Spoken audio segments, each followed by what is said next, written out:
코리아 게이트웨이 고영석 박사입니다. 우리는 특수상대성 원리는 틀렸다는 강좌를 계속하고 있습니다. 오늘은 6번째 시간, 아인슈타인은 관성계의 절대성이 성립을 알지 못했다는 것을 말씀드리려고 합니다.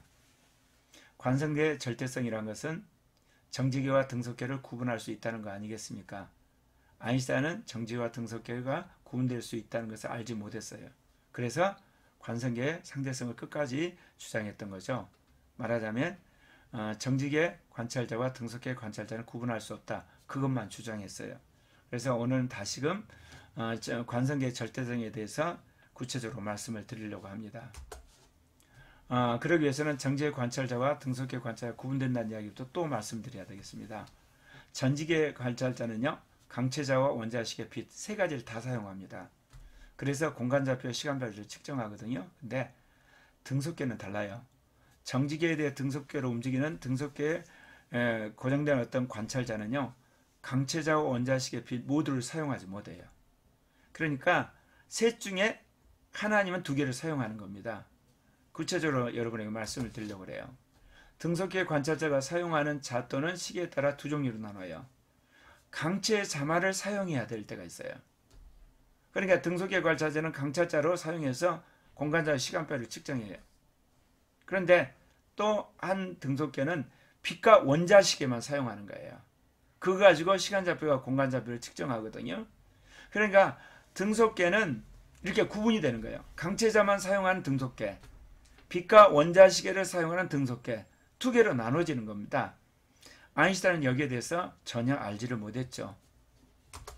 자, 등속계는 관찰자가 사용하는 강체자 또는 빛의 원자시계에 따라서 두 종류로 나뉩니다.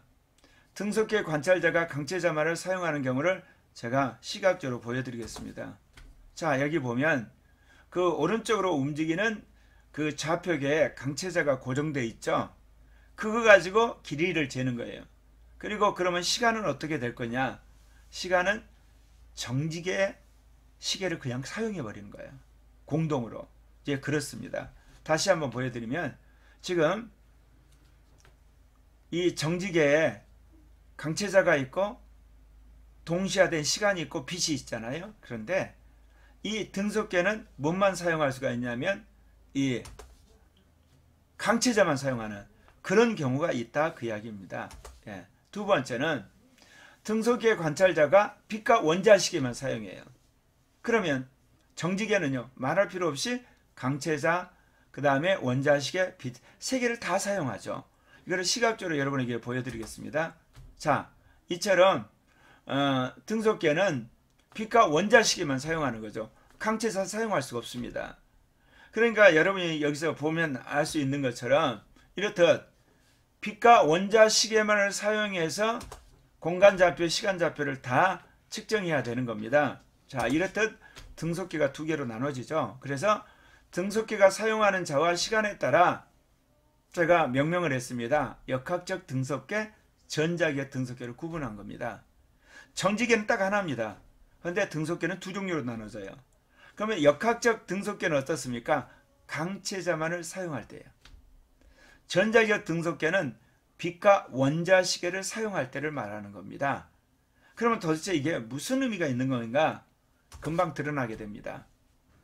역학적 등속계의 관찰자는 강체자만을 사용하기 때문에 거리를 재는 공간좌표는 강체자로 측정하고요. 시간은 그냥 정지계 원자시계를 공통으로 그냥 사용해버리는 거예요. 따로 시간을 장착하지 않고 운동하는 점이기 때문에 그 옆에 있는 정지계 시계 사용하면 되지 않습니까? 그렇게 정의를 하는 겁니다. 예, 여기 그림에 있는 것처럼. 어떻습니까? 등속계가 움직여가지고 정지계에 있는 그 원자시계 시간을 그냥 사용하는 거예요. 그리고 거리는 강체자로 측정하고, 이게 역학적 등속계 정의입니다. 그러면 역학적 관성계에 성립하는 변환식을 말하는 그 유명한 갈릴레이 변환식이에요. 갈릴레이가 발견한 변환식 아니겠습니까? 그러니까 정지계와 역학적 등속계로 구성된 관성계를 역학적 관성계라고, 정지계 관찰과 역학적 등속계 관찰자의 관계를 갈릴레이 변환식이라고 그래요. 그런데 지금까지 물리학자들은 갈릴레이 변환식이 어떻게 물리학적으로 성립하는지 모르고 그냥 수식으로만 그걸 외웠던 거예요. 그러나 여기서 명확히 드러나죠. 정지계와 역학적 등속계 사이에 성립하는 변환식이 갈릴레이 변환식이에요. 그러면 여러분이 벌써 눈치를 채셨죠? 이제 이 역학적 관성계에 성립하는 갈릴레이 변환식의 특징이 뭡니까? 역학적 관성계에서 관찰자들은 각기 관찰자를 다 사용해요. 정지계도 사용하고 등속계도 사용하죠. 그러나 근방에 있는 기준계 원자시계를 공동으로 사용해요. 그러니까 기준계도 사용하고 운동계도 사용하고 정지계도 사용하고 등속계도 같이 사용하는 거예요. 그럼 여기서 여러분이 명확히 드러나죠. 그러면 정지계는 뭐라고 이야기할까요? 원자시계가 고정된 관성계가 정지계가 되는 거예요. 그러니까 한마디로 원자시계가 어디에 정지되어 있냐, 그게 정지계예요. 원자시계가 없는 관성계가 등속계가 되어버리는 겁니다. 그래서 여기 말한 것처럼 기준계의 관찰자는 강체자와 원자시계의 빛을 모두 사용하지만 역학적 운동계의 관찰자는 강체자만 사용한다. 이게 바로 갈릴레이 변환식이에요. 그래서 기준계 관찰자와 역학적 운동계 관찰사의 관계를 관찰자를 공통으로 사용하기 때문에 강체 막대의 길이 불변의 법칙에서 그 모든 것이 결정이 되고 그를 유도하다 보면 갈릴레이 변환식이 나옵니다. 그러면 전자기역 등속계에서는 빛과 원자시계만을 사용하죠. 그럼 여기 보시면 알겠지만 전자 등속계는 빛과 원자시계를 만드니까 글로 만들어 시계를 만들 수 있잖아요. 글로 시간, 또 빛의 자를 만들 수가 있으니까 공간좌표를 계산할 수가 있어요. 그래서 이렇듯 빛과 원자시계를 사용해 가지고 시간과 공간좌표를 다 계산할 수가 있습니다.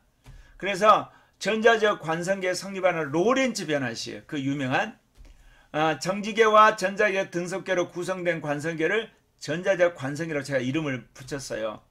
그리고 정지계의 관찰자와 전자계 등속계 사이의 관계를 로렌츠 변환식이라고 그래요. 아인슈타인이 말했고 로렌츠가 발견한 그 변환식은 이렇듯 정지계와 전자계 등속계 사이에 성립을 합니다. 그러면 어떤 특징이 있냐? 자, 전자적 관성계와 로렌츠 변환식에는 이런 특징이 있어요.